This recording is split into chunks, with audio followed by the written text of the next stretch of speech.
un seul verset d'écriture, le verset 22. 1 Samuel chapitre 15, verset 22. Alléluia, gloire au Seigneur. 1 Samuel 15, verset 22. Alléluia. Alléluia. Si vous y êtes, dites Amen. Si vous n'y êtes pas, dites j'arrive. 1 Samuel 15, verset 22.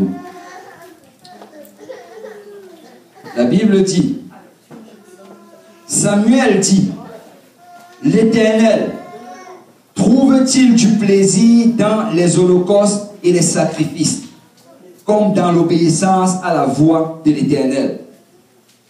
Voici, l'obéissance vaut mieux que les sacrifices, et l'observation de sa parole vaut mieux que la graisse des béliers. Alléluia. Et ça, c'est un passage qui nous est familier. On l'a déjà peut-être cité nous-mêmes. Mais le Seigneur m'a amené encore dans ce passage aujourd'hui parce que je vois qu'il y a un principe que son peuple doit saisir. Et si je dois donner un titre au message d'aujourd'hui, c'est la puissance agit dans l'obéissance. La puissance agit dans l'obéissance. Alléluia. On va élever nos voix vers le Seigneur. Seigneur Dieu Tout-Puissant, merci Père pour ton amour et pour ta grâce. Merci Père pour ta présence parmi nous aujourd'hui. Père, alors que nous t'avons loué, que nous t'avons adoré, alors Père que nous avons élevé des prières vers toi, nous savons que tu es au milieu de nous. Et nous venons Seigneur maintenant, alors que nous allons rentrer dans la prédication de la parole. Ouvre-moi le prédicateur, Seigneur, afin que j'apporte ta parole sans crainte ni faveur, mais exactement, Seigneur, ce que tu veux donner et dire à ton peuple aujourd'hui. Mais Seigneur, ouvre-nous tous ensemble afin que nous soyons des écouteurs, Seigneur, qui reçoivent cette parole, Père, mais qui ne la laissent pas juste sur une terre aride, mais qu'on permette à cette terre, Seigneur, d'être absorbée par notre âme, Père, et que cette semence, Seigneur, produise du fruit qui nous mène jusqu'à la vie éternelle. Père, touche chacun d'entre nous ici présents, Papa. Délivre, Seigneur, guéris, Seigneur, transforme, mais que nous sortons d'ici aujourd'hui renouvelés dans l'esprit, Seigneur, et dans notre âme. Seigneur Jésus, c'est en ton saint nom que nous avons prié. Si l'Assemblée peut dire au nom de Jésus.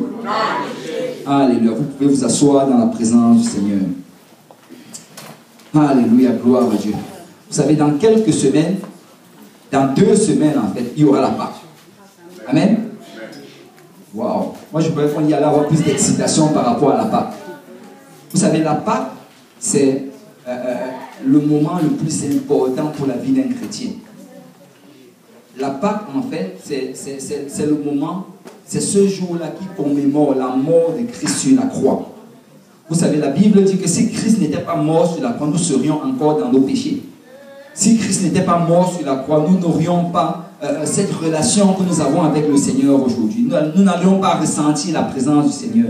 Alors je crois qu'on doit être excité par rapport à la croix. Amen. On doit être excité par rapport à la Pâque. Amen. Et donc je vais le recommencer. Dans 2 semaines, il y aura la Pâque. Alléluia. Alléluia. Amen. Alléluia. Gloire à Dieu. Et la Pâque, même le monde en fait, même dans le monde, les gens qui n'ont pas l'habitude de venir à l'église, ils vont au moins venir le jour de la Pâque. Il y a des gens qui viennent à l'église juste... Il y a plusieurs catégories de chrétiens.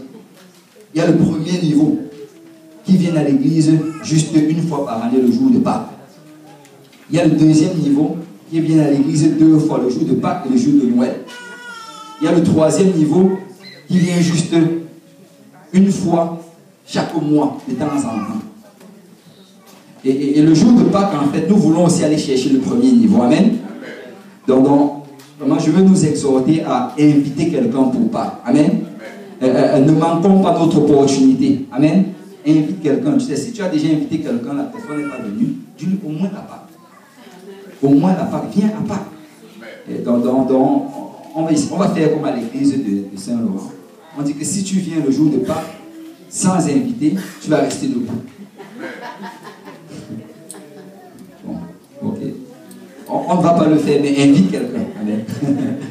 Invite quelqu'un. Et vous savez, à la Pâque, avant la Pâque, le vendredi d'avant, on appelle cela le vendredi saint. Et lors du vendredi saint, peut-être qu'il y a certains d'entre vous qui êtes familiers avec cela, mais aux Philippines, ils ont des cérémonies qu'ils font lors du vendredi saint. Et ces cérémonies, souvent, c'est pour commémorer la mort du Christ. Et tu vas voir des gens, et peut-être certains d'entre vous l'avez déjà vu, il y a des gens qui vont se faire des fouets. Et au bout de ces fouets-là, ils vont se mettre des choses abrasives. Et ils vont défiler dans les rues, torse nu, avec ces fouets-là, en train de se fouetter le dos. Avec des choses abrasives dessus. Et alors qu'ils se fouettent le dos, il y a la foule qui est à gauche et à droite. Et quand ils se fouettent, si tu regardes même les images, tu vas voir comment ces choses-là déchirent le dos. Ils ont le dos complètement ouvert. Et alors qu'ils fouettent, ça frappe les choses abrasives, ça arrache la chair, et tu vois le sang même, ça touche même ceux-là qui sont à côté, qui sont en train de regarder.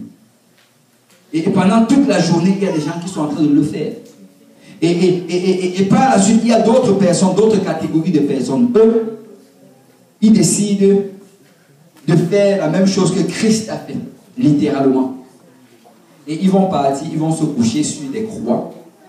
Et il y a des gens qui vont venir avec des clous réels. Et on va leur percer la main.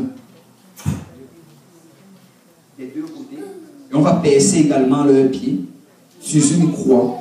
Et après, on va le ressoulever sur cette croix-là. Ils vont rester là pendant quelques minutes. Il y en a plusieurs qui font cela. Et plusieurs pensent qu'en faisant cela, ils sont en train de faire plaisir à Dieu. Plusieurs pensent que ce sacrifice qu'ils sont en train de faire, qui ressemble à celui que Jésus a fait, ben, ils pensent que c'est une pénitence qui est agréable devant le Seigneur. Mais le Seigneur n'a jamais demandé à personne de le faire. Le Seigneur n'a jamais demandé à personne de mourir à la croix. En fait, lui, il est mort à la croix pour nous. Et ça, c'est en fait l'image de notre amour. C'est la démonstration de son amour pour nous. Mais tu sais, nous, tout ce qu'on doit faire, c'est d'obéir à l'évangile pour s'aligner à cela. Je me rappelle encore, on avait un évangéliste. Et une fois, il parlait de cela parce que lui, il avait été témoin de ça. Il avait vu cela. Il dit qu'il y avait un jeune homme. Il était tellement zélé, il a demandé qu'on le fasse vraiment à l'extrême. Et là, on a cloué les mains, on a cloué les pieds. Et là, on l'a soulevé à la croix. Il était là sur la croix pendant quelques minutes, même peut-être 1 heure ou plus. Et après un certain moment, son cœur a lâché, il est mort. Le prédicateur dit que lui, il croit fermement que dès que cette personne est morte direct, il allait en enfer. Parce qu'il n'a pas fait ce que le Seigneur lui demandait de faire. Vous savez, nous sommes sauvés par l'obéissance à l'évangile. Nous sommes sauvés tout simplement en obéissant à ce que Dieu nous demande à faire. Parce que l'obéissance vaut mieux que le sacrifice. Tu sais, il n'y a aucun sacrifice que tu peux faire qui va te rendre agréable à Dieu. En fait, la Bible dit que nos bonnes œuvres, c'est comme des guenilles sales devant le Seigneur. En fait, quand on fait des bonnes œuvres, ce n'est pas pour pouvoir essayer d'avoir l'amour de Dieu. Dieu nous donne déjà son amour dans nos péchés. Dieu nous donne déjà son amour dans nos faiblesses. Quand on fait des bonnes œuvres, c'est juste pour montrer l'appréciation qu'on a pour le Seigneur. Parce qu'il nous a tellement donné et que nous aimerions faire ne serait-ce que le peu qu'on peut pour lui. C'est quand on enseigne des études de Bible, c'est parce que Dieu était bon envers nous. Quand on évangélise, c'est parce que Dieu était bon envers nous. Quand on sacrifie pour l'église, pour le royaume de Dieu, c'est parce que Dieu a été bon et que nous n'attendons rien en retour. Nous n'attendons. Et tu sais, le gros défi en fait, dans la vie d'un chrétien immature, c'est qu'il passe de la phase de attendre que le Seigneur le bénisse pour ses œuvres ou juste travailler en réalisant qu'il a déjà été béni. C'est quelqu'un de mature en fait. Il fait l'œuvre de Dieu parce qu'il dit j'ai déjà été béni. Le Seigneur est mort sur la croix pour mes péchés. Le Seigneur m'a délivré de ce monde de ténèbres. Il m'a sorti de la boue. Il m'a lavé, il m'a purifié. Et mon nom est écrit dans le ciel. J'ai déjà été béni. Et ces personnes font ces choses-là hors de la volonté de Dieu. On va aller dans le livre de 2 Rois. 2 Rois chapitre 5. Et on va lire une histoire. 2 Rois chapitre 5 à partir du verset 1. La Bible dit Naaman, chef de l'armée du roi de Syrie, jouissait de la faveur de son maître et d'une grande considération, car c'était par lui que l'Éternel avait délivré les Syriens. Ici, on te parle de Naaman. Lui, c'était un général syrien. Vous savez, la Syrie, en ce moment-là, c'était des ennemis d'Israël. Et ils allaient souvent faire des ravages en Israël. Et le Seigneur permettait cela parce qu'Israël était loin de lui. C'est quand tu commences à t'éloigner du Seigneur, mais il y a des choses qui vont t'arriver. Et l'on dit que ce chef de l'armée de Syrie avait la faveur de son maître. Il avait une grande considération et que l'Éternel l'avait utilisé pour délivrer les Syriens. Vous savez, il n'était même pas un juif. Mais la Bible nous dit qu'il avait la faveur. Il avait été utilisé pour délivrer. Tu sais, même quand tu ne sers pas le Seigneur, même les gens du monde, en fait, Dieu les bénit. Amen. Écoute, si tu examines ta vie avant que tu ne commences à servir le Seigneur, Dieu te bénissait déjà. Ne regarde pas la bénédiction comme une approbation de ton style de vie. Dieu nous bénit même quand nous sommes dans le monde. Et ici, il était béni. Il avait de la considération, les gens l'approuvaient. Et vous savez, aujourd'hui, ce que le monde cherche, c'est être approuvé des autres. Donc, Naaman, c'était comme monsieur tout le monde. Il avait la bénédiction, il avait un bon travail. Vous savez, il y a beaucoup de gens aujourd'hui qui ne sont pas dans l'église. Mais il y a des gens qui ont des salaires de plus de 100 000 $ l'année. La Bible dit que toute bénédiction vient du Seigneur. Amen. Toute chose bonne vient de Dieu. Donc Dieu les bénit malgré le fait qu'ils ne servent pas le Seigneur. Parce que la pluie, Dieu fait tomber sa pluie sur les bons et sur les mauvais. Et on dit qu'il avait la bénédiction, il avait la considération des gens. Et Dieu l'avait utilisé pour délivrer les personnes. Souvent, on pense, et je vais vraiment parler à l'église, souvent on pense que quand Dieu commence à nous utiliser pour délivrer des gens, pour amener des gens dans la maison du Seigneur, on pense souvent que oh, ça veut dire que Dieu approuve mon style de vie. Écoute, ce qui va te montrer si Dieu approuve ton style de vie, c'est la parole de Dieu. Est-ce que ta vie est en accord à la parole du Seigneur? Tu sais, même si Dieu t'utilise pour guérir des malades, même si Dieu t'utilise pour faire des miracles, même si Dieu t'utilise pour chasser les démons, si ta vie n'est pas en accord avec la parole de Dieu, écoute, tu es loin de Dieu. Tu es loin de Dieu. Parce que la puissance de Dieu n'est jamais une preuve de ta relation avec le Seigneur. Parce que Dieu utilise qui il veut, selon sa volonté. Amen. Et on dit que ce Naaman, il avait la faveur, il avait la considération. Et l'Éternel l'utilisait. Mais regardez la fin du verset. Mais cet homme fort et vaillant était lépreux. Vous savez, quand tu allais regarder Naaman, de l'extérieur, tout allait bien. Il était bien habillé. Il était fort, il était vaillant, il était approuvé de tout le monde, il était considéré. Mais à l'intérieur, les choses qu'on ne voyait pas, c'était la lèpre. Vous savez, la lèpre, en fait, dans la parole de Dieu, c'est toujours un type du péché. Quand tu regardes dans l'Ancien Testament, la lèpre, c'est un type de péché. Et la lèpre, en fait, c'était une maladie. Quand tu étudies vraiment l'Ancien Testament, tu réalises que quand quelqu'un avait la lèpre, je sais qu'aujourd'hui nous ne sommes pas très familiers avec la lèpre parce qu'on a réussi à combattre cette affaire il y a cela quelques années. Mais la lèpre, c'était quelque chose de terrible. La lèpre, c'était une maladie incurable. C'était en fait quelque chose que quand tu commençais à la voir, écoute, ça allait juste continuer à grandir et grandir et grandir.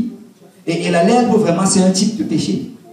Quand tu étudies dans le livre de Lévitique, chapitre 13, on te dit que la lèpre, c'était quelque chose, premièrement, qui devait être identifié par le sacrificateur. Si quelqu'un peut regarder cela rapidement. Lévitique, chapitre 13, à partir du verset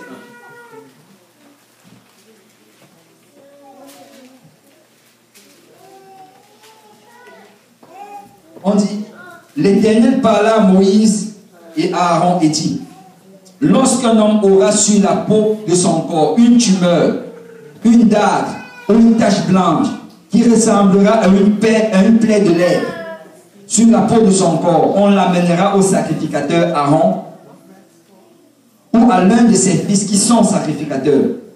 Le sacrificateur examinera la plaie qui est sur la peau du corps. Si le poil de la plaie est devenu blanc et que la plaie paraisse plus profonde que la peau du corps, c'est une plaie de lèpre. Le sacrificateur qui aura fait l'examen déclarera cet homme impur. En fait, l'homme là, à lui-même, il n'était pas capable d'identifier cette plaie.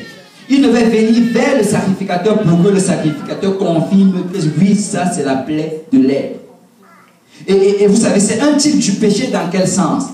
Parce que très souvent, par nous-mêmes, c'est si nous vivons selon nos standards, on va penser que tout va bien. Oh, j'aide souvent les gens dans la rue. Quand je vois un sans-abri, je lui donne un 2 $. Quand je vois une vieille madame, je l'aide à traverser la rue. Je ne couche pas avec la femme de mon voisin. Je ne vole pas. Je n'ai jamais violé personne. Et si on commence à s'examiner sur cette base-là, on va dire, ben, tout est correct. Mais aux yeux de Dieu, tout n'est pas correct. La Bible dit que tous ont péché et sont privés de la gloire de Dieu. Vous savez, le péché, en fait, nous ne devenons pas pécheurs, nous naissons pécheurs. Nous avons hérité le péché d'Adam. Depuis que Adam a péché, depuis le moment que nous sommes nés, nous avons cette nature pécheresse en nous. Tu ne peux rien y faire, c'est là.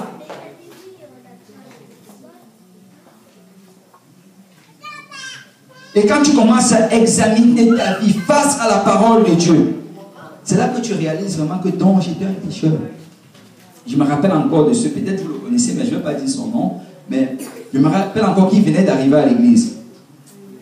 On était en train de faire une étude biblique, notre pasteur donnait une étude biblique, on était un groupe de jeunes et tout, là, et on était tous à l'université. Et alors qu'il nous donnait l'étude biblique, il a commencé à parler de la fornication. Et là, c'est moi j'aime mon pasteur, il est d'habitude, il est juste direct, il dit les choses telles qu'elles sont. Il a dit, si quelqu'un, si un jeune homme a des relations avec une fille avant le mariage, même si c'est un jour avant le mariage, même si c'est 1 heure avant le mariage, c'est la fornication. Wow, même pas un amen. Même 1 minute avant le mariage, c'est la fornication. Et tu sais, quand il était en train de le dire, le jeune homme qui était avec nous, il était choqué. Tu peux voir comment il commençait à transpirer. Et après, il dit que lui, mais pasteur, si on a promis qu'on devait se marier, écoute, si tu as promis de te marier à quelqu'un, et que avant l'arrivée du mariage, tu meurs, est-ce que devant la loi, tu vas hériter tous les biens de la personne? Non. Mais pourquoi est-ce que quand ça arrive dans ces choses-là, on commence à tourner les choses? Non, non, non. Même 1 heure avant, ce n'est pas cela. Écoute, si tu veux rentrer dans une relation exclusive, marie-toi. Marie-toi. Mais le problème, c'est que très souvent, on n'est pas très sûr. On se dit, ok, je ne suis pas sûr. Si je me marie, ça veut dire que je suis lié. Donc, je vais faire comme si je suis intéressé. Et comme ça, si ça ne marche pas par la suite, je vais prendre de la route. C'est le jeune homme, et heureusement, le jeune homme, c'était un homme qui avait soif de Dieu. Et par la suite, il me parlait, il me disait, tu sais, moi, j'avais toujours pensé. Il dit que j'ai servi Dieu pendant toute ma vie. Mais moi, je pensais toujours que si tu avais promis à la fille que tu vas l'épouser, c'est que c'est correct devant le Seigneur. Mais tu sais, quand il a réalisé que ce n'était pas selon la parole, il s'est aligné à la parole de Dieu. Il s'est aligné. Et ce qui va vraiment déterminer si nous sommes en ligne avec le Seigneur, c'est sa parole. Il fallait que le sacrificateur examine cela et qu'il dise que oui, ça c'est la lèvre. Il faut que la parole de Dieu examine et te dise que ça c'est le péché. Et quand tu réalises que c'est le péché, aligne-toi à la parole du Seigneur. Amen. Et ça c'est vraiment, c'était un type du péché par excellence. Quand tu continues à étudier cela, tu réalises que la lèpre c'était profond. La lèpre ce n'était pas juste superficiel, c'était profond. Et vous savez, le péché c'est profond. Ça va jusqu'à dans les profondeurs. Et la lèpre, en fait, c'était quelque chose qui croissait. Ça ne s'arrêtait pas juste à un endroit, mais c'était comme le cancer. Ça s'étendait sur les autres parties du corps. Et vous savez, c'est comme ça que le péché agit. C'est quand tu permets le péché d'agir dans ta vie. Ça ne va pas juste s'arrêter au petit endroit que tu penses, mais ça va croître. Regardez, ici au Québec, même au Québec, en Amérique du Nord, on a un gros problème avec la pédophilie infantile. Il y a plusieurs cadres, plusieurs hommes importants qu'on trouve dans leur ordinateur personnel, leur ordinateur de travail, des milliers de photos d'enfants qui se font abuser. Écoute, ils ne sont pas, ce n'est pas depuis l'enfance qu'ils faisaient ces choses-là. Ils n'ont pas grandi dans ces choses. Mais la chose, c'est qu'ils ont d'abord permis la pornographie dans leur vie. Après, ils ont permis autre chose. Et c'est comme ça que progressivement, ils sont arrivés à ce niveau. Parce que dès que tu permets des petites choses dans ta vie, laisse-moi te dire que ça va grandir. Le péché va grandir. La Bible compare souvent le péché au levain. Qu'un peu de levain fait gonfler toute la pâte. Mais sortez le vieux levain du milieu de vous, peuple de Dieu. Sortons le vieux levain. Ne permettons pas cela parce que ça va grandir. Et la lèvre, il n'y avait aucun médicament pour guérir la lèvre. Le péché, il n'y a aucun médicament sur cette terre pour la guérir. Il n'y a rien. Et le péché, la lèvre, c'était contagieux. Et le péché également, c'est contagieux. Tu sais, quand tu vis dans le péché, tu vas affecter les membres de ta famille. Il y a plusieurs couples qui ont été brisés parce que l'homme ou bien la femme vivait dans le péché et il cachait ce péché. Mais ultimement, c'est remonté à la surface. Je ne sais pas, mais je ressens vraiment de dire à quelqu'un aujourd'hui, écoute, si tu souffres avec une certaine dépendance ou avec un certain péché, écoute, va vers le Seigneur, prie, pleure devant le Seigneur jusqu'à ce que tu en sois délivré. Ne permets pas à cela de demeurer dans ta vie. Parce que si tu le permets, ça va briser ta famille.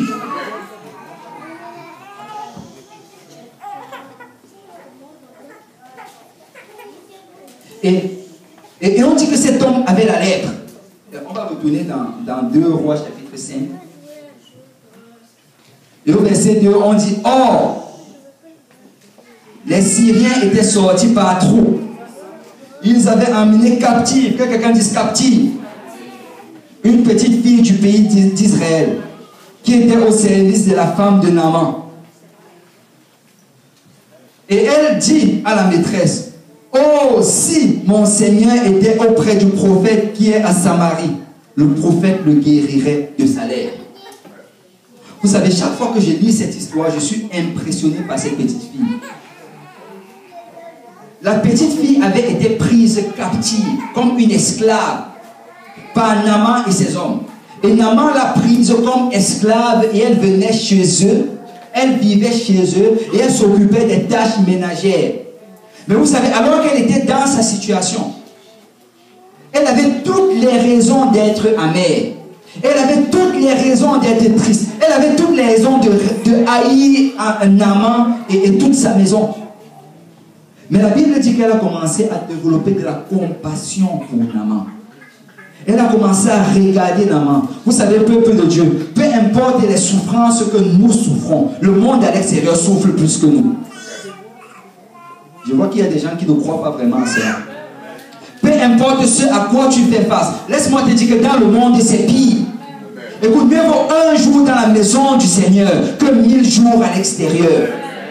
Parce que peu importe les douleurs, laisse-moi te dire qu'à l'extérieur, il y a des gens qui sont dans les plus profondes douleurs. Écoutez, arrêtons de marcher comme si nous étions les plus abandonnés dans le monde. C'est moi, je crois vraiment qu'on doit marcher comme les apôtres. Les apôtres étaient toujours dans la joie. Écoute, on les prenait, on les fouettait. Après, ils revenaient. Alléluia, on m'a fouetté au nom du Seigneur Jésus. Aujourd'hui, j'ai eu l'opportunité de ressembler au Seigneur. On les mettait en prison. On leur faisait tout genre d'atrocités. Mais malgré cela, ils avaient la joie. Parce qu'ils réalisaient ceci, que ma douleur est temporaire.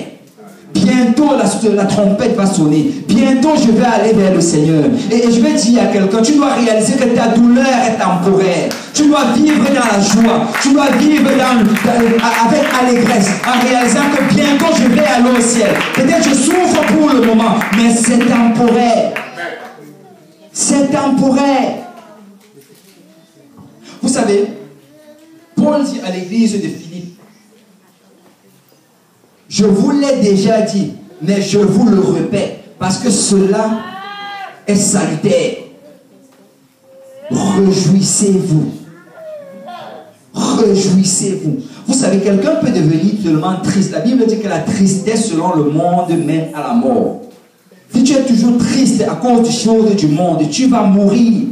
Tu vas mourir spirituellement. Tu vas mourir même dans ta vie sociale, avec ta famille, avec tes enfants. Tu vas mourir. Ça prend que tu apprennes à te réjouir. Apprends à te réjouir des petites choses. Apprends à te réjouir de chaque chose que le Seigneur fait dans ta vie. Mais ultimement, réjouis-toi parce que ton nom est écrit dans le ciel. Amen. Et elle était captive. Mais malgré cela, elle a décidé que je ne vais pas laisser les situations apporter la tristesse dans ma vie. Il a eu la compassion pour cette personne. Et on dit, elle dit à sa maîtresse, oh, si mon Seigneur était auprès du prophète. Oh, si mon Seigneur était auprès du prophète.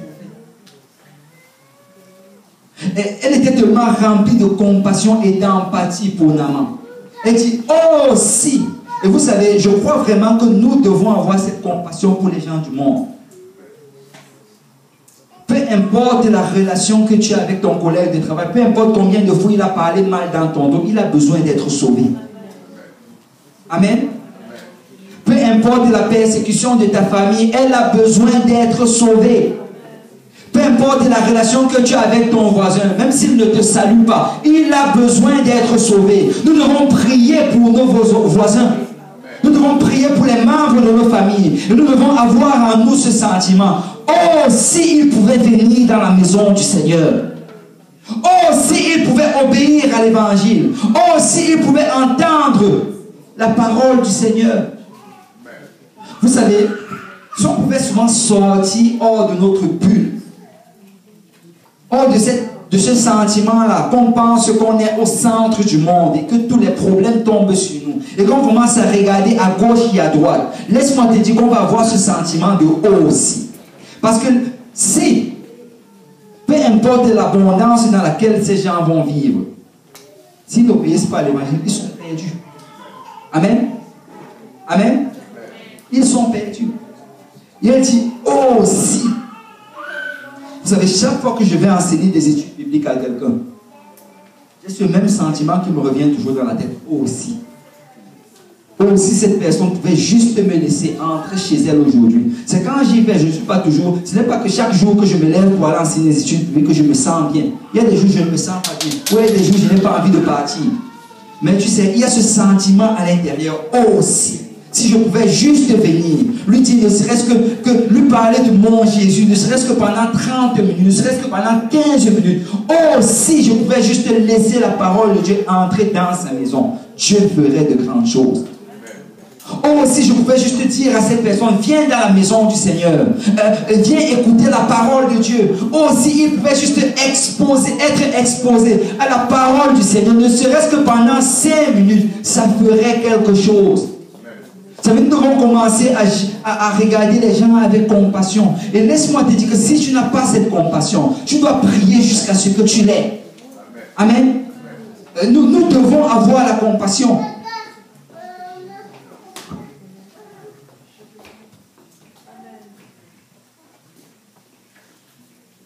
Il a dit, le Seigneur le guérirait de sa lèpre. Je suis sûr que s'il vient dans la maison de Dieu, Dieu va le guérir. Vous savez, très souvent, les miracles n'arrivent pas parce que nous manquons d'assurance. Oh, viens, peut-être tu vas être guéri. Non, non, non, viens, Dieu va te guérir. Ce n'est pas ma parole, c'est la parole de Dieu. Amen. C'est la parole de Dieu. Et on dit que Naaman alla dire à son maître, la jeune fille du pays d'Israël a parlé de telle et de telle manière. Et le roi de Syrie dit, va, rends-toi à Samarie.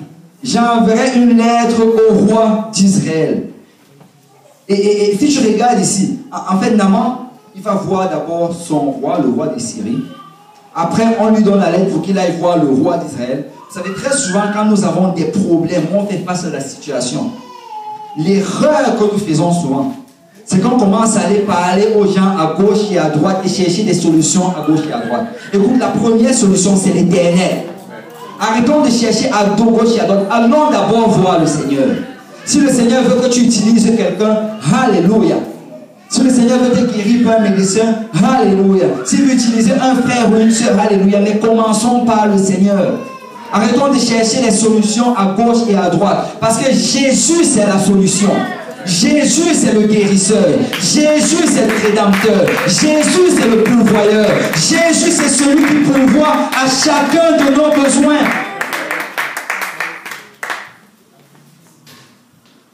Et on dit, il partit, prenant avec lui 10 talents d'argent, 6000 cycles d'or et 10 vêtements de rechange.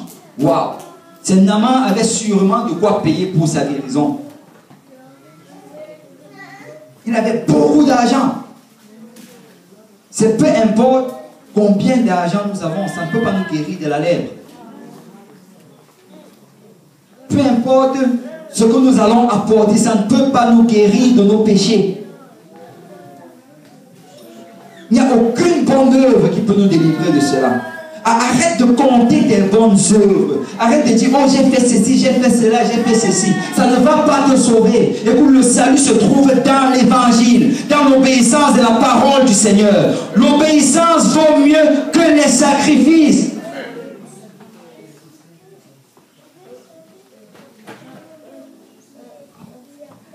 Il porta au roi d'Israël la lettre où il était dit, maintenant quand cette lettre te sera parvenue, tu sauras que je t'envoie Naaman, mon serviteur, afin que tu le guérisses de sa lèpre.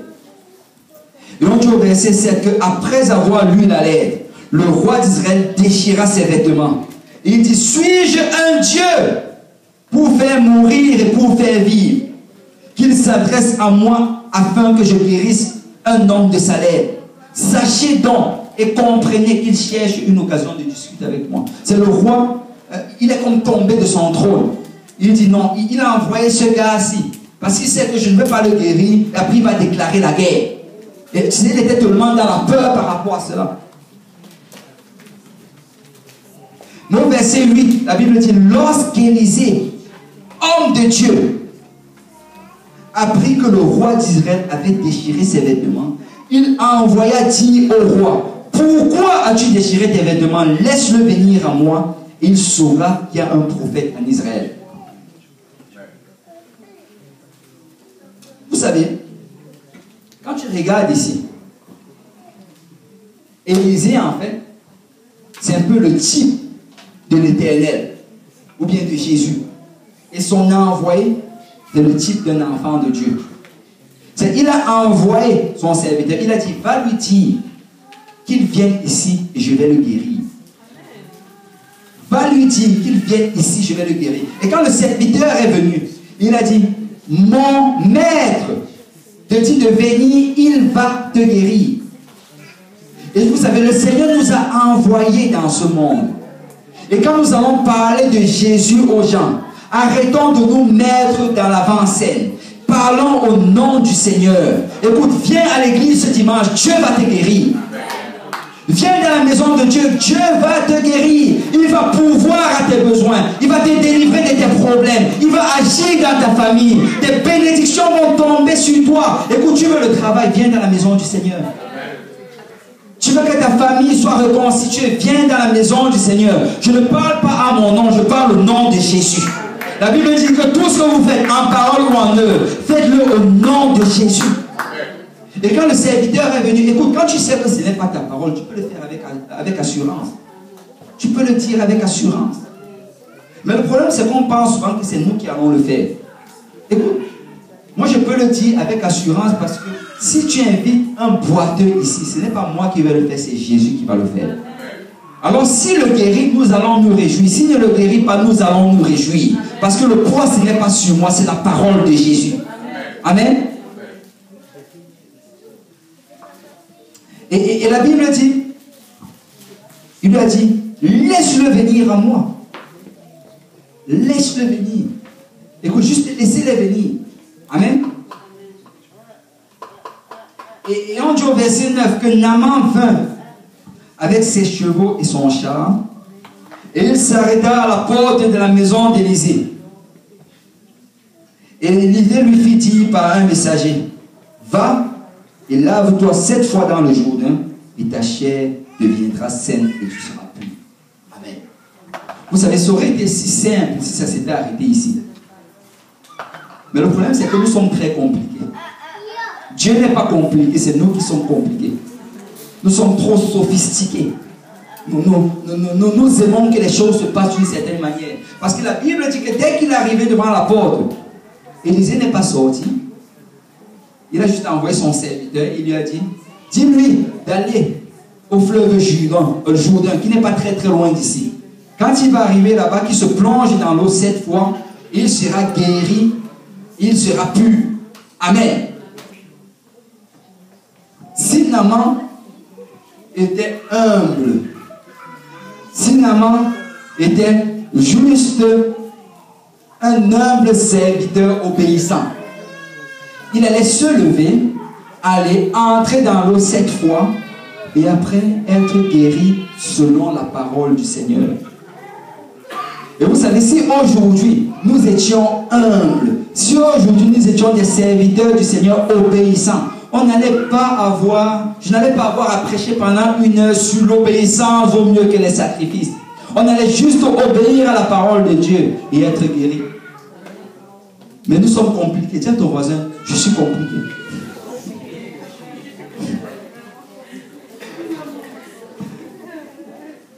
Et là,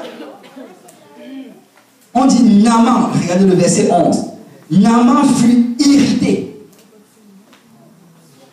Vous savez, souvent quand tu vas prêcher la parole de Dieu à quelqu'un, il va être irrité. C'est qu'on va dire à quelqu'un, si c'est un péché, la personne va se fâcher contre le prédicateur. Ce n'est pas ma parole, c'est la parole de Dieu. Naaman fut irrité. Comme il peut dire des choses comme ça, qui lui donne l'autorité de dire cela. Il s'en alla en disant, voici, je me disais. C'est quand on commence à voir le jeu, là, c'est le diable qui commence à agir. Je me disais. C'est quand tu regardes le livre d'Ésaïe. Ésaïe chapitre 14, on te parle de la rébellion du diable. On ne va pas y aller, mais quand on te parle de la rébellion du diable, on dit que le diable, il a commencé à parler. Que je ferai ceci, je m'élèverai au-dessus du trône de Dieu. Je serai ceci et je serai cela. Et il a ajouté les je. Et après avoir fini ces jeux, Dieu l'a porté sur la terre. Parce que seul Dieu doit être élevé. Vous savez, nous devons éviter de trop mettre les jeux. Amen. Mais on doit commencer à plus mettre des il, des lui. Parce que lui seul est digne de louange. Lui seul est digne d'adoration. Lui seul est digne d'être élevé. À lui soit la gloire. À lui soit l'honneur. Alléluia, alléluia. Je me disais, il sortira vers moi. Il se présentera lui-même parce que je suis important. Bon, là j'ai ajouté cela. Il invoquera le nom de l'Éternel, son Dieu. Il agitera la main sur la place et guérira le lépreux. Waouh! Il avait tout un plan pour son salut.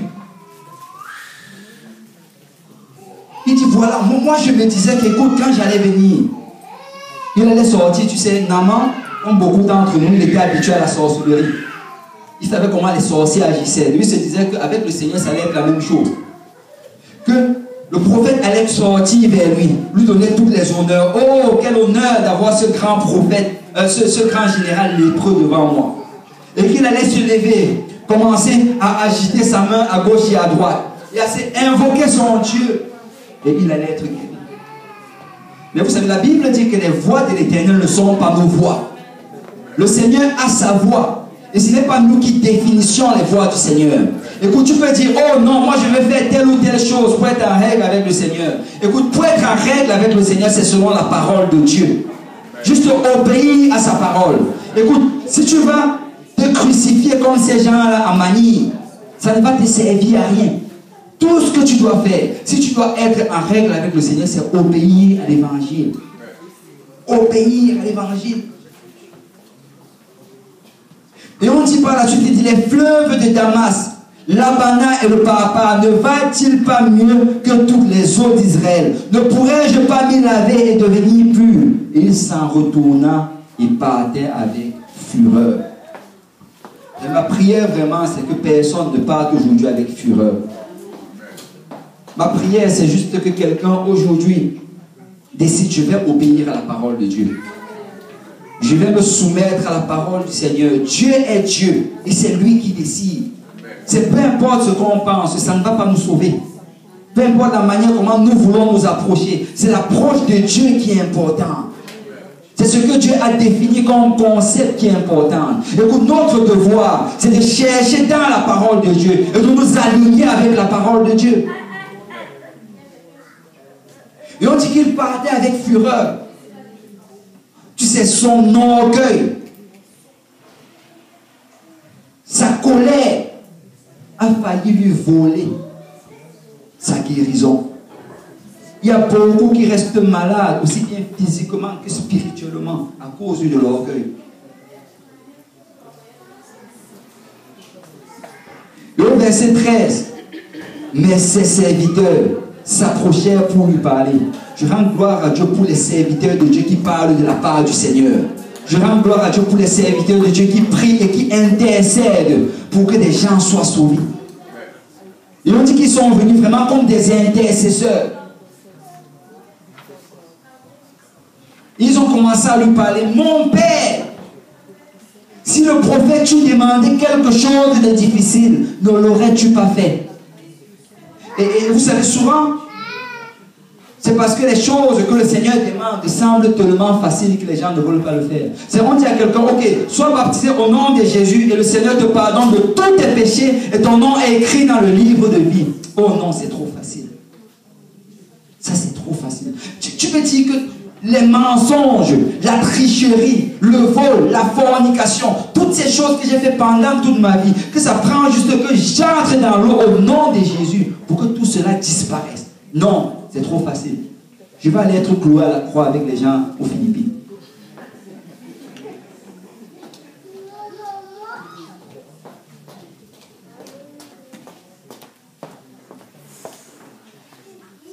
Et tu t'avais dit, combien plus dois-tu faire ce qu'il t'a dit? Lave-toi et tu seras pur. Vous savez, si quelqu'un veut obtenir sa guérison, ça prend de s'humilier devant le Seigneur. Ça prend de reconnaître que lui seul est Dieu et juste obéir. Vous savez, les serviteurs, pour eux, c'était facile. Ils étaient déjà un. Ils étaient des serviteurs. Mais Naaman, parce qu'il avait bâti tellement d'orgueil dans sa vie, il avait bâti tellement avec sa position, il pensait qu'il était trop important. Mais tu sais, c'est aussi bon pour le serviteur que pour le roi. Si tu veux être en règle avec le Seigneur, obéis à la parole du Seigneur. Sois aussi prêt pour celui qui vient d'Amérique ou bien celui qui vient d'Afrique. Sois aussi bien pour le blanc que pour le noir, que pour l'asiatique. Sois aussi bien pour le riche que pour le pauvre. Le salut, c'est dans l'obéissance à la parole du Seigneur. Parce que Dieu ne fait point exception de personne.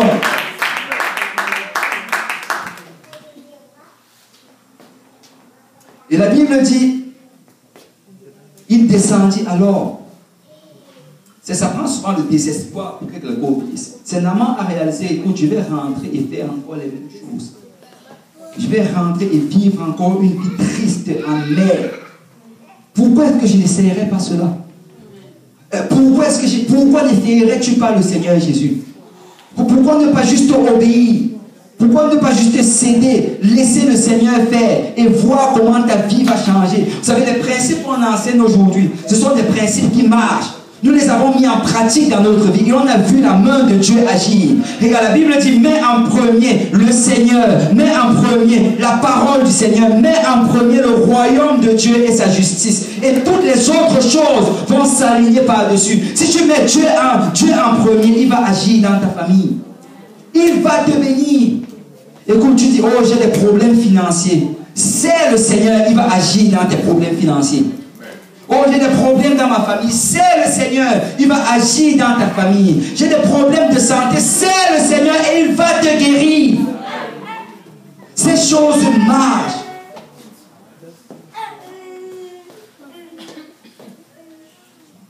Et la Bible dit, et il se plongea 7 fois, que quelqu'un dit 7 fois, dans le Jourdain, selon la parole de l'homme de Dieu. Et sa chair redevint comme la chair d'un jeune enfant. Et il fut pur.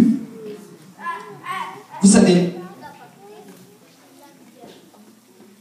sa guérison était uniquement dans l'obéissance. Tel qu'il avait dit, il n'y avait aucune différence entre l'eau Jourdain et les fleuves de son pays. Peut-être même que les fleuves de son pays étaient même plus propres, comme il le disait. Ça n'avait absolument rien à voir. C'est juste que Dieu avait dit ceci par la bouche du prophète. Si tu vas au Jourdain et que tu te plonges 7 fois dans l'eau du Jourdain, tu seras guéri. La puissance n'était pas dans l'eau du Jourdain. La puissance, ce n'était même pas sur le fait d'y entrer 7 fois. La puissance était dans l'obéissance. Parce que laisse-moi te dire que quand il est rentré la première fois où il est sorti, il n'y avait aucun changement sur son corps. Deuxième fois, il y avait toujours la lèpre. Troisième fois, quatrième fois. Écoute, ce n'est que la 7e fois, quand il est sorti dans l'eau, que son corps est devenu pur comme le corps d'un nouveau-né. Parce que le Seigneur agit dans l'obéissance. Il y a une puissance dans l'obéissance. Vous savez, quand tu regardes tous les principes de la parole, quand je les étudie jour après jour, je réalise en fait que le Seigneur a associé toutes ces bénédictions à l'obéissance. Toutes les bénédictions sont associées à l'obéissance. Il te dit, fais ceci, je vais te bénir. En passant, quand on parle de la dîme et des offrandes, tu sais, quand le Seigneur te demande de donner, ce n'est pas parce qu'il a besoin de ton argent. En fait, il veut que tu donnes, c'est parce qu'il est en train de mettre ton obéissance à l'épreuve. Et si tu donnes, il te bénit parce que tu as obéi. Ce n'est pas sur la base de la quantité que tu as donné. Mais si tu as donné la quantité qu'il t'a demandé de donner, parce que l'obéissance va ouvrir la porte pour la puissance du Seigneur. Et je vais dire à quelqu'un aujourd'hui, si tu vas être sauvé, si tu vas monter avec l'église le jour où la trompette va sonner, c'est uniquement si tu es devenu obéissant comme une brebis. La Bible dit qu'à la fin, il va séparer les boucs avec les brebis. Vous savez, le caractère d'un bouc, là, c'est la désobéissance. C'est la têtudesse. On va tous être là devant le Seigneur. À la fin, ceux qui ont été obéissants comme des brebis vont aller à sa droite, mais les boucs vont aller à sa gauche. Parce que la seule chose qui est garante de notre salut, c'est l'obéissance. Vous savez, dans Lévitique chapitre 13, comme j'ai dit tantôt, la lèpre, c'est le type du péché. Ça devait être identifié par le sacrificateur, comme aujourd'hui, le péché est identifié par la parole. Ce n'est pas nous qui décidons ce qui est péché, c'est la parole de Dieu qui te dit c'est quoi qui est péché. Vous savez, je me rappelle encore, je ne sais pas à qui je parlais, mais la personne pensait que c'était péché pour quelqu'un, par exemple, je vais prendre surtout, ça vient surtout de nos coutumes africaines, que c'était péché pour quelqu'un d'un certain pays d'épouser quelqu'un d'un autre pays. Écoute, ce n'est pas péché selon la parole de Dieu. Amen.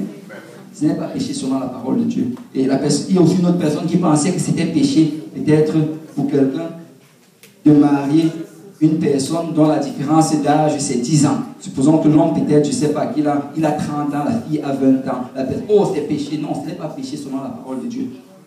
Ce n'est pas nous qui définissons le péché, c'est la parole de Dieu qui définit le péché. Et dès le moment que nous voyons ce que la parole de Dieu définit comme péché, nous devons nous aligner à cela. Et on a vu la lèpre, selon Lévitique, toujours chapitre 13, la lèpre, c'est profond, c'est dans la chair, et c'est attaché à toi. Tu ne peux pas t'en départir, tu ne peux pas guérir de la lèpre par toi-même. Il n'y a aucun médicament pour la lèpre. Et cette lèpre, ça devait grandir, comme le péché qui grandit en nous. Et la lèpre, c'est contagieux. Et vous savez, quand tu avais la lèpre, en ce temps-là, on allait te séparer du peuple. La loi demandait à ce que quand tu as la lèpre, on te mette hors du camp. Tu ne pouvais pas rester avec les autres parce que c'est contagieux. Et tu sais, quand tu commences à laisser cela dans ta vie, laisser le péché agir, ça va commencer à te séparer des membres de ta famille. Il y a beaucoup de familles aujourd'hui brisées parce que l'homme ou bien la femme a commencé à toucher à des choses qu'il ne devait pas toucher. Et il a fait dans le secret jusqu'au jour où ça explose au grand jour. Et non seulement ça t'isole de l'homme,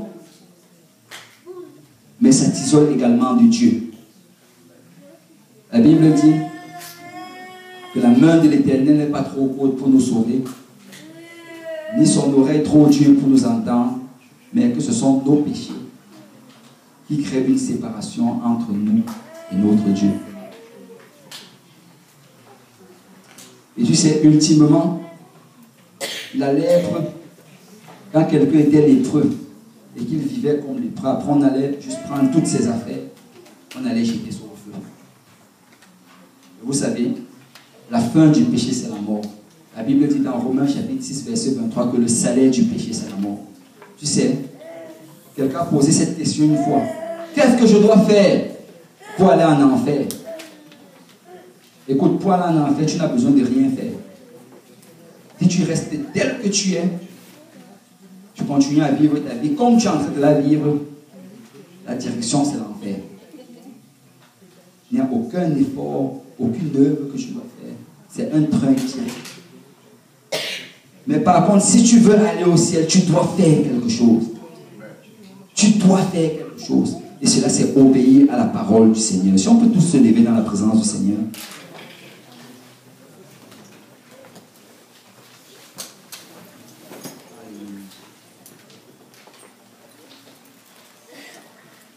Vous savez, je ne suis pas venu juste ici là pour identifier le péché. Mais je suis venu pour dire à quelqu'un aujourd'hui que si tu obéis, Dieu va te purifier de tes péchés. La Bible dit qu'il est capable de nous purifier de toute iniquité. Mais à Lévitique 13, on nous décrit la lèpre. À Lévitique 13, on nous montre comment c'est un type du péché. Mais dans Lévitique 14, on nous décrit comment sortir de la lèpre. Et on ne va pas le lire parce que c'est une longue étude. Mais quand tu regardes Lévitique chapitre 14, en fait la Bible dit, ça va en fait du premier verset jusqu'au 20e verset. Mais la Bible dit que quand le sacrificateur avait identifié le péché, en fait la lèpre, quand il avait identifié cette personne et que cette personne était hors du camp, après l'avoir laissé pendant quelque temps là-bas, on allait partir pour sa purification. Et au verset 3, on nous dit que le sacrificateur devait sortir du camp. Vous savez, la Bible nous dit que Jésus a été crucifié sur le mont Golgotha, qui est hors de Jérusalem. Il devait sortir hors du camp. Ce n'est pas toi qui es allé vers Jésus, c'est Dieu qui est venu à toi. La Bible dit que nul ne vient au Fils si le Père ne l'attire. Si tu es aujourd'hui parmi nous et que tu entends ce message, c'est parce que Dieu veut te parler. Et Dieu veut te dire que tu peux guérir de cette maladie. Tu peux guérir de cette lèpre. Tu peux être délivré. Et on dit que quand le sacrificateur devait arriver, il devait offrir les sacrifices. Et on ne va pas regarder cela dans les détails, mais c'est vraiment un symbole extraordinaire de ce que le Seigneur Jésus a fait. Il devait prendre un oiseau, en fait 2 oiseaux. Un oiseau qui devait être tué. On devait le mettre dans un vase. Et ce vase, vraiment, un vase de terre, c'est comme l'Esprit de Dieu qui est venu rentrer dans un vase de terre. Et après cela, l'oiseau devait être tué. Après, son sang devait toucher l'autre oiseau. Et l'autre oiseau devait être libéré. Comme le Saint-Esprit qui est libéré après la résurrection du Seigneur Jésus. Et il y avait tout un symbole dedans. Mais ce qu'on réalise ici, ce n'était pas le lépreux qui le faisait, mais c'est le sacrificateur qui le faisait. Parce que Jésus est mort sur la croix pour tes péchés. Il est mort pour tes péchés. Et on dit que par la suite, le sacrificateur aspergeait le sang sur le lépreux. Et après avoir fait cela, du verset 8 au verset 9, on nous dit que le lépreux devait être plongé dans l'eau. Il devait prendre un bain, être complètement immergé dans l'eau. Et après être immergé dans l'eau, verset 14 au verset 20, l'huile devait être versée sur lui. Vous savez, le sang, c'est symbolique au sang du Seigneur Jésus, c'est la repentance. L'eau, être plongé dans l'eau, c'est symbolique au baptême au nom de Jésus-Christ pour le pardon des péchés. Et l'huile qui devait être versée sur lui, c'est symbolique au Saint-Esprit. Parce que si tu veux être délivré de ta lèpre, si tu veux être délivré du péché, si tu veux avoir la puissance de servir le Seigneur, ça prend d'obéir à l'évangile, de repentir de tes péchés, être baptisé au nom de Jésus pour le pardon de tes péchés et être rempli du Saint-Esprit. Et laisse-moi te dire qu'après avoir fait cela, tu dois vivre dans l'obéissance. Tu dois vivre dans une obéissance continuelle. Parce que Jésus dit ceci, que si tu demeures en moi et que mes paroles demeurent en toi, tu peux demander toutes choses au Père et cela te sera accordé. Très souvent, nous voulons demander des choses à Dieu, mais nous ne demeurons pas en Jésus et ses paroles ne demeurent pas dans notre cœur.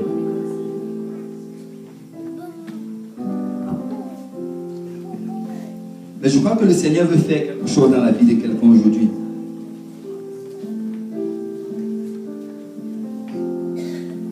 Tu sais, juste obéir à la parole du Seigneur. Je ne sais pas ce que le Seigneur t'a demandé de faire. Peut-être, pour certaines personnes, si tu n'as pas encore obéi à l'évangile, Dieu t'appelle à obéir à l'évangile aujourd'hui. C'est nous pouvons te baptiser aujourd'hui pour le pardon de tes péchés. Si tu n'as pas encore reçu le Saint-Esprit, Dieu veut te remplir aujourd'hui. Écoute, ne renvoie pas ça à demain. La Bible dit aujourd'hui c'est le jour du salut. Dieu n'attend pas demain pour te remplir du Saint-Esprit, il veut te le donner aujourd'hui. S'il y a quelque chose que le Seigneur t'a parlé, que tu dois arrêter de faire, décide-toi, je vais y arrêter, je vais l'arrêter aujourd'hui. S'il y a autre chose qu'il t'a demandé de commencer à faire, je vais commencer aujourd'hui. Parce que l'obéissance va produire la puissance de Dieu dans ta vie. On va prendre le temps de s'avancer. On va venir prier ensemble devant le nom de Dieu.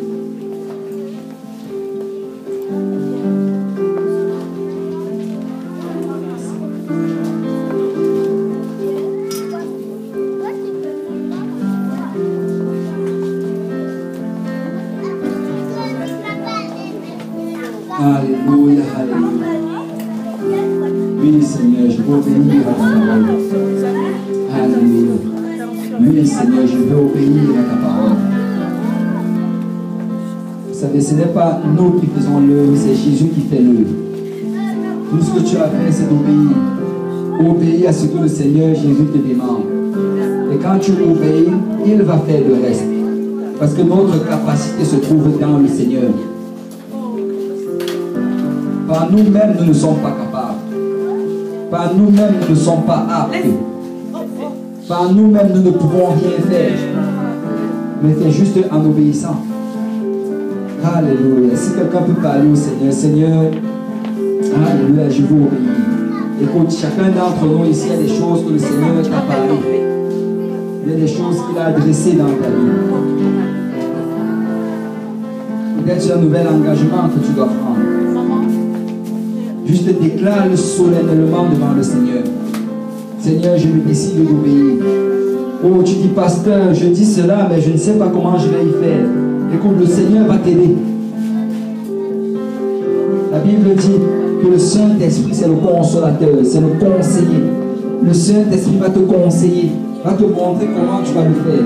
Mais ça prend que tu dises aujourd'hui devant le Seigneur, Père, je vais obéir à ta parole.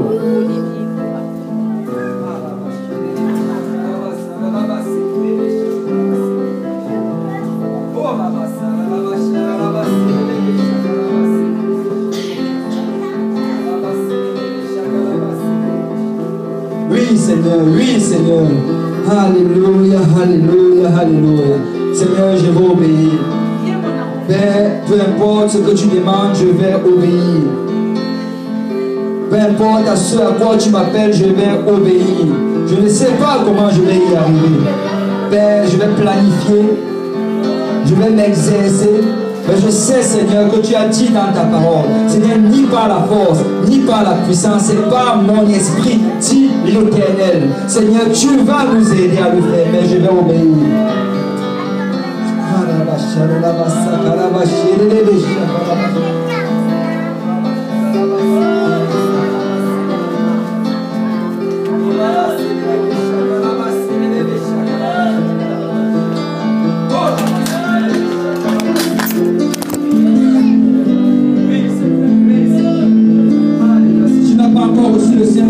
Lève juste ta voix vers le Seigneur en louant. Alléluia. Si tu lèves tes mains vers le Seigneur et tu commences à louer le Seigneur, il y a assez de Saint-Esprit dans ce lieu pour te remplir.